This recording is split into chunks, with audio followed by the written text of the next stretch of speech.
Ako si EA. Kailin, 35 taong gulang, isang neurosurgeon na sinanay sa Singapore at nagtatrabaho sa China. Para sa akin, ang oras ay pera at ang kahusayan, efficiency, ay kalidad.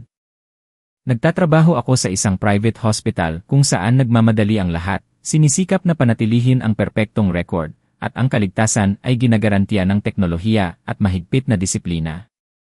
Nang ipadala ako rito sa Pilipinas, partikular sa isang probinsyal na ospital sa Cebu, para sa isang buwang exchange, napagtanto kong ito ay isang malaking pagkakamali. Kilala ang Cebu bilang lungsod ng mga reyna at isang sentro ng kultura, tulad ng Magellan's Cross at mga lumang simbahan, ngunit para sa akin, ang nakita ko lang ay kabagalan at maluwag na pamamahala. Pagbaba ko ng eroplano sa Mactan Cebu International Airport, sinalubong ako ng malagkit na init at amoy ng dagat na hinaluan ng usok mula sa multicab at jeepney. Ito ay isang pakiramdam na hindi ko gusto. Ang pagharap ko sa Provincial Public Hospital ng Cebu ay ang pinakamasamang sorpresa. Inasahan ko ang kaguluhan, ngunit hindi ko inasahan ang ganitong matinding kabagalan. Pagdating ko, ang ospital ay tila sobrang kalmado. Walang presyon, walang pagmamadali. Ang mga nurse ay nakaupo at nagkukwentuhan, at ang isang doktor ay kumakain ng pandesal malapit sa operating room, Hindi ito trabaho, naisip ko sa Chinese. Ito ay bakasyon. Nakilala ko ang chief nurse na nagngangalang Socheta, panatilihin ang pangalan at Cambodian origin ng karakter para sa kanyang cultural background, o baguhin ito sa pangalang Pilipino na nagpapahiwatig ng kindness at resilience. Para sa konteksto ng Pilipinas, panatilihin natin ang kanyang Pilipinong vibe at bigyan siya ng pangalang Nurse Loida, mula sa Loyalty Loda. Si Nurse Loida ay mga 40 taong gulang, may mainit na ngiti, ngunit para sa akin, mukha siyang hindi epektibo. Nagsimula akong inspeksyonin ang operating room. Kailangan kong tiyakin na napanatili ang hygiene standards. Sinabi ko kay Nurse Loida sa mahigpit na English, Loida, "This area has dust. Do you have a daily cleaning system? And the surgical supplies? Do you have an expiry date record for them?" Ngumiti si Nurse Loida, hindi nagpakita ng galit o pagkagulat. Sinabi niya sa baluktot na English na may Visayan accent, "Doktor, aware po kami. Pero manual lang po ang cleaning namin. Wala kaming high-tech, pero malinis po ang gawa namin, promise." Hindi ako naniwala sa kanya. Alam kong ang kanilang mababang kahusayan ay mapanganib. Sinabi ko, low efficiency leads to errors.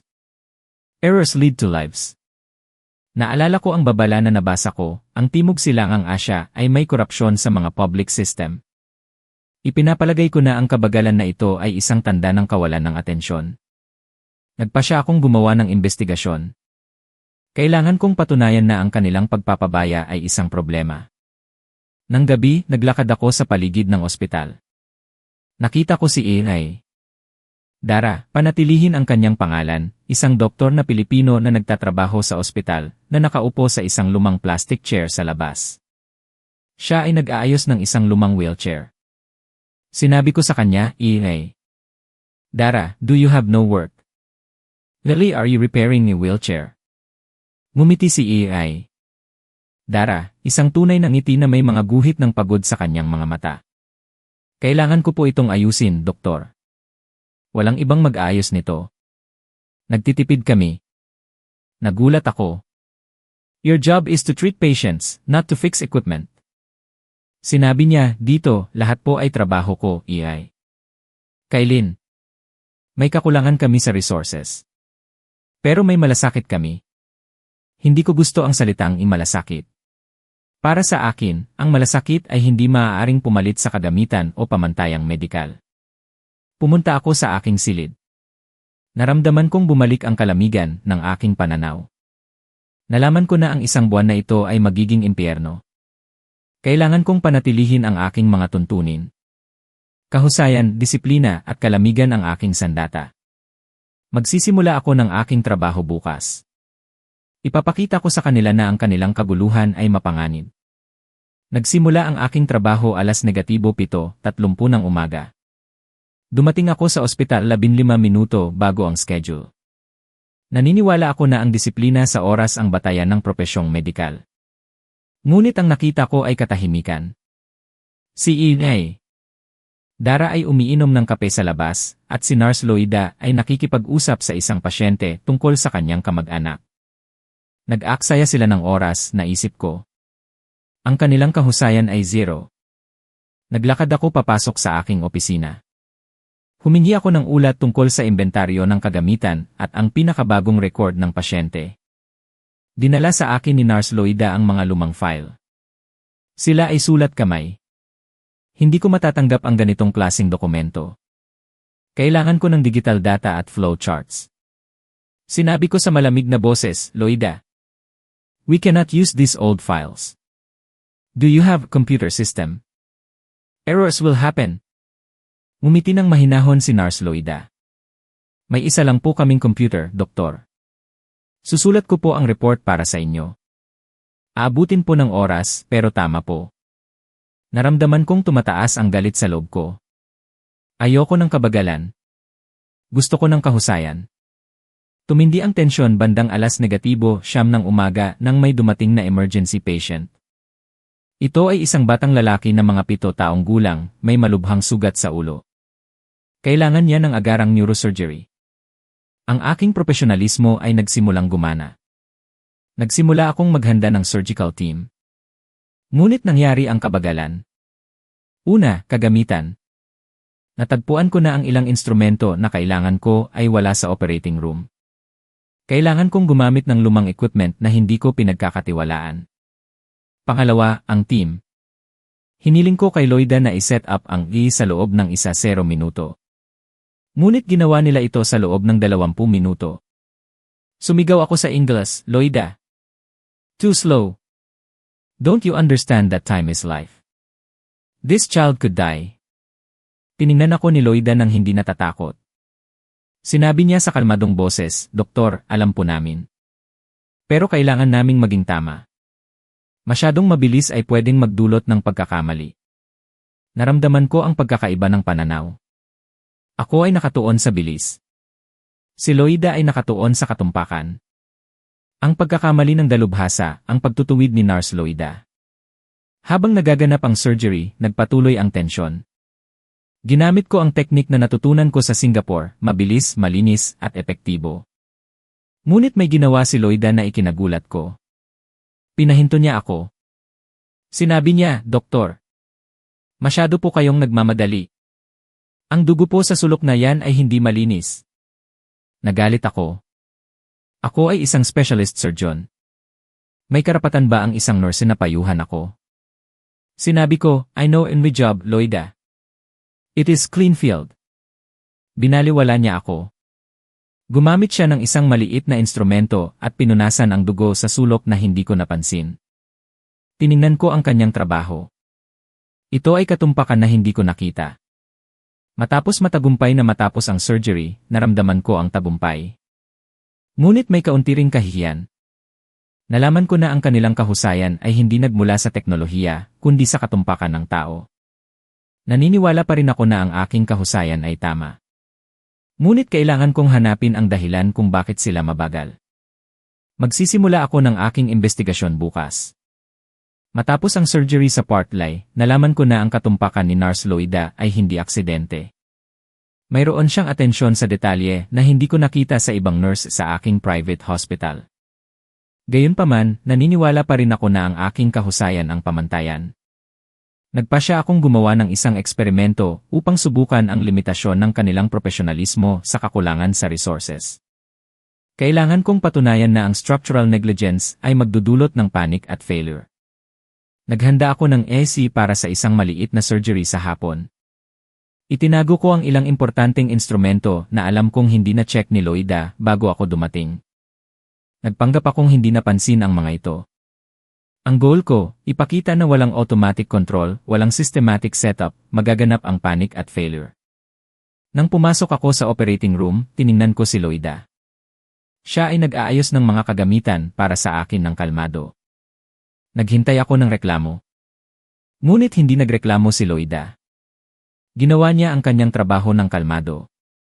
Tumindi ang tensyon nang sinimulan ko ang surgery at hiniling ang kagamitan na itinago ko.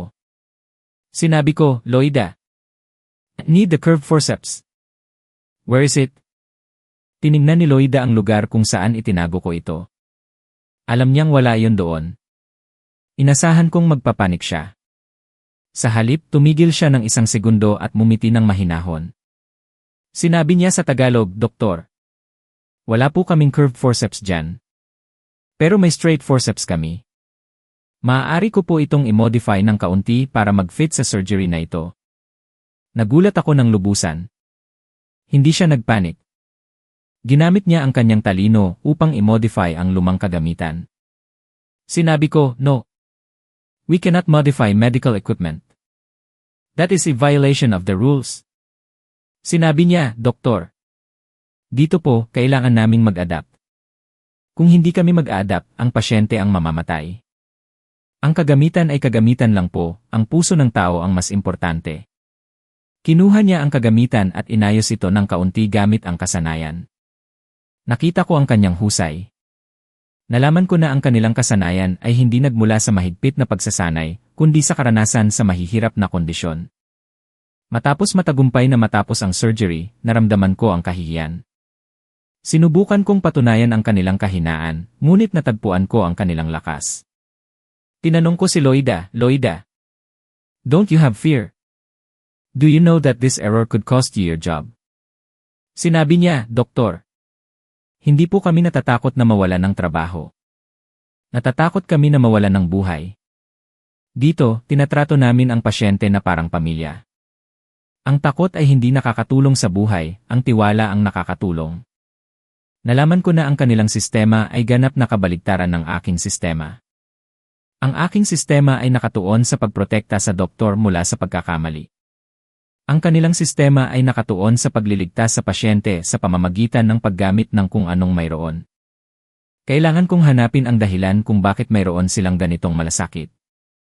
Nagmula ba ito sa kanilang kultura? Pagkatapos makita ang humanity na ipinakita ni E.A.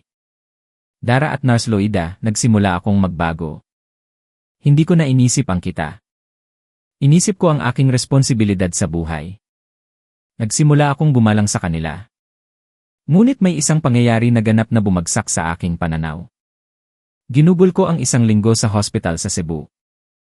Nagsimula akong gumalang sa kasanayan at pag-a-adapt ni Nurse Loida at ng kanyang team. Kaya nilang umangkop sa kakulangan at makamit ang magandang resulta. Ngunit mayroon pa rin akong takot tungkol sa pamamahala. Para sa akin, ang hospital ay kailangang tumakbo sa kita para mapanatili ang kalidad ng pamantayan. Nangyari ang problema noong Martes ng umaga. Sinusuri ko ang financial report ng hospital na pinilit kong isulat ni Loida. Natagpuan ko ang isang malaking discrepancy. Tinawag ko si E.A. Dara, ang Pilipinong doktor na laging nakangiti at nag-aayos ng wheelchair. Sinabi ko sa galit na boses, "E.A. Dara, what is this? 60% of surgical patients this month were reduced or waived the fees. Do you think this hospital is charity organization?" Tiningnan ako ni A.A. Dara ng kalmado. A.A. Kailin, public hospital po kami. Maraming tao dito ay mahirap. Wala silang insurance. Sinabi ko ng malamig, "But this is unfair to the system. If you reduce the fees, the budget of the hospital will be lost. How will you buy new equipment? The quality of the hospital will decline." Ipinakita ko sa kanya ang chart na iginuhit ko. Kinakalkula ko na ang kanilang sistema ay nawawalan ng libu-libong dolar bawat buwan. Sinabi ko, "In Loy country, health is business. We must be efficient both financially and professionally. Without profit, the hospital will collapse." Ibinaba ni A.A. Dara ang kanyang kape. Tiningnan niya ako ng malalim. Sa pagkakataong ito, hindi siya ngumiti. Sinabi niya sa Tagalog, "E.A. Kailin, alam kong galing ka sa mayaman na mundo. Akala mo, ang pera ay kayang solusyonan ang lahat ng problema. Pero dito, iba ang iniisip namin." Itinuro niya ang isang matandang babae na nakaupo at umiiyak sa labas. Ang babaeng yan, nagbebenta ng puto sa buong buhay niya. Wala siyang anumang kundi kabutihan. Kailangan ko bang singilin siya para sa buhay niya? Nagpatuloy siya, kung sisingilin ko siya, mamamatay siya sa bahay. Ang hospital ay magkakapera pero mawawala ang aking dignidad. Dito, naniniwala kami na ang buhay ay mas importante kaysa sa kita. Naniniwala kami sa humanidad. Naramdaman ko na ang kanyang mga salita ay tumama sa akin. Ako ay nakatuon sa financial charts, ngunit hindi ko napansin ang katotohanan ng buhay. Nalaman ko na ang aking kahusayan ay tama sa business perspective, ngunit mali sa human perspective. Sinabi ko, pero kung walang budget, paano nyo pananatilihin ang hospital? Ngumiti ulit si EI. Dara. Magtutulungan kami. Ayusin namin ang wheelchair. Hihingi kami ng tulong sa mga ngi. Magkakaroon kami ng malasakit. Yan ang batas namin. Nalaman ko na ang kanilang pakikipaglaban ay hindi laban sa kasakiman, kundi isang laban upang panatilihin ang kabutihan. Umalis ako sa kanyang opisina ng kalmado. Nalaman ko na ang hospital na ito ay isang kakaibang estruktura. Hindi ito tumatakbo sa financial rules, kundi sa rules of kindness. Ang salaysay na ito ay pinalawak at inangkop sa konteksto ng Pilipinas Cebu, sumusunod sa mga tagubilin para sa pagbabago ng cultural setting at pagpapalawig ng mga detalye at emosyon. Ang kwento ay nagpapatuloy sa pagsubok ni EI. Kailin sa personal responsibility at ang kanyang pagbisita sa cultural historical site para sa root cause ng cultural value. Para ipagpatuloy ang kwento at maabot ang haba na 50 pahinang dosi, kailangan kong ipagpatuloy ang pagpapalawak ng mga natitirang bahagi ng salaysay. Hilingin mo sa akin na ipagpatuloy ang salaysay, continue the narrative, upang ituloy ang karanasan ni EI. Kailin sa Cebu, ang pagtanggap niya sa Golden Key, ang ukit, at ang kanyang cultural transformation.